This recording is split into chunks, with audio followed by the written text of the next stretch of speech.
No direito, aprendemos que o silêncio do Estado pode ter diversas formas.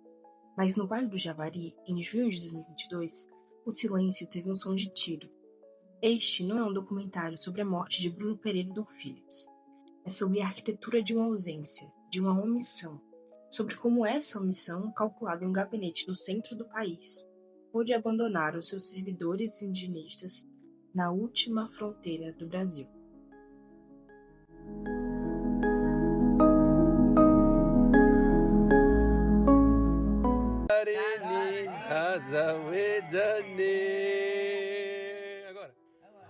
Este é Bruno Pereira, na época, coordenador-geral de povos isolados da FUNAI.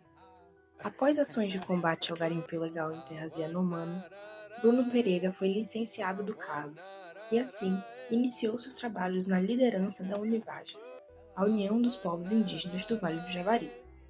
Bruno era o Estado na prática, o servidor que conhecia cada curva do rio e cada ameaça escondida na mata.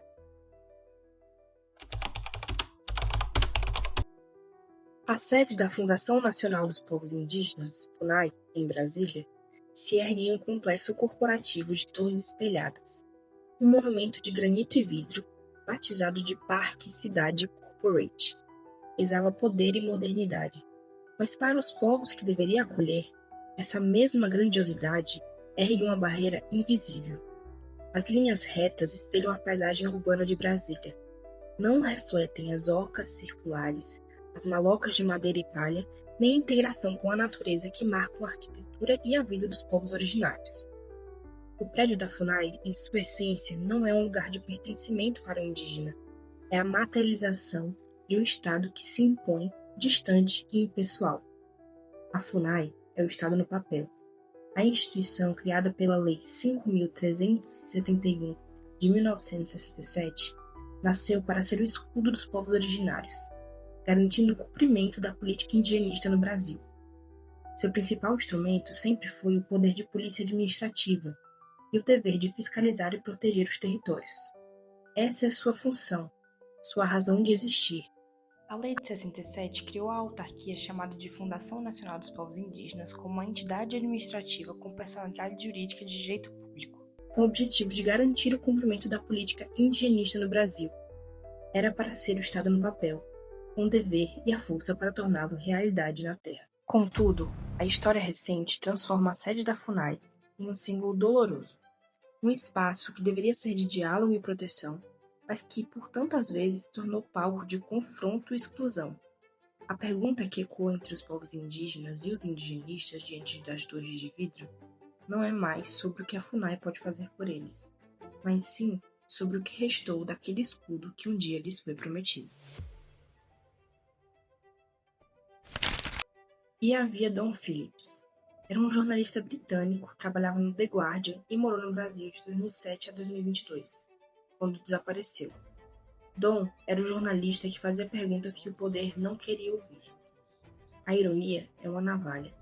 Em 2019, Dom perguntou diretamente ao presidente da República sobre a proteção da Amazônia. A resposta foi a negação.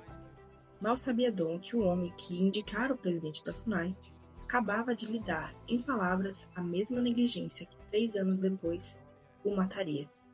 A omissão já era a política de Estado. O presidente pretende convencer, mostrar para o mundo que realmente o governo tem uma preocupação séria com a preservação da Amazônia. Por favor. Primeiro você tem que entender que a Amazônia é do Brasil, não é de vocês. A omissão que matou Bruno e Dom não começou com um ofício ignorado. Ela foi construída, peça por peça, no coração da administração. Em direito administrativo, estudamos que a máquina pública é movida por recursos. E o que acontece quando se corta o combustível?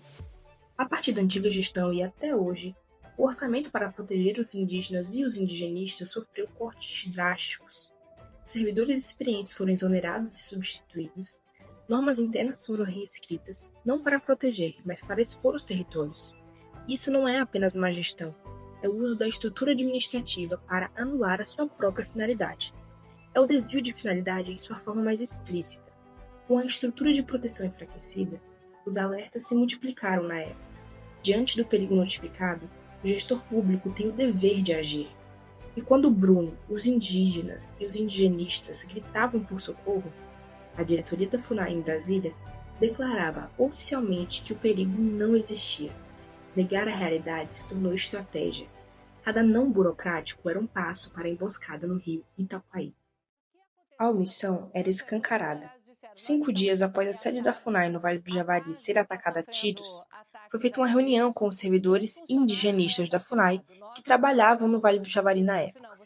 Nessa reunião, o ex-vice-presidente, após ser indagado sobre a segurança do local, deixou bem claro que, para o entendimento da presidência, não havia perigo algum.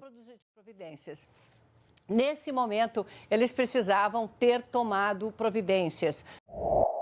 A omissão que os matou não acabou. A ameaça persiste. Hoje, servidores indigenistas continuam a reivindicar o básico: planos de segurança e políticas que lhes permitam trabalhar com dignidade. Quando o Estado se omite, a sociedade civil e os órgãos de controle têm o poder e o dever de exigir uma mudança.